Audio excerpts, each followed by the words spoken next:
خب بردار یکه. بردار یکه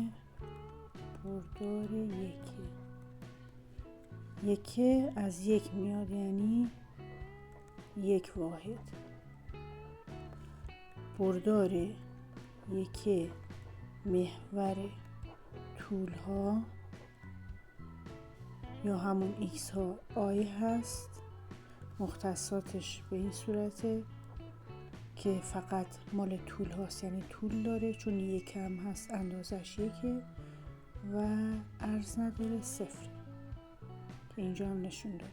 این میشه آی بردار یکه محور طول ها. بردار یکه محور عرض ها یا همون وای ها جی هست که جی مختصاتش، یعنی چون فقط عرض داره و یکه هست، طول نداره، طولش صفره و عرضش یک هست. پس مال محور عرض ها بردار یکش جی هست و مختصاتش صفر و یکه. خب این مختصات ها رو داده، گفته بر حسب بردار یکه میخوایم بنویسیمش.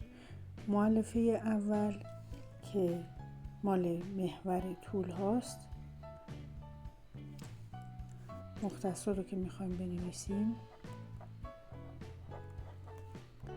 اول طول رو مینویسیم، بعد عرض. گفتیم بردار یکی محور طول ها یا ایکس هامون آی هست و مال محور عرض هامون جی هست.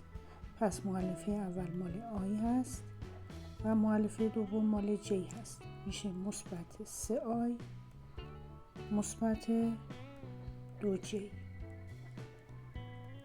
خب بردار بی گفته طولش مثبت 4، یعنی مال آی هاست و عرضش منفی 1 مال جی هاست.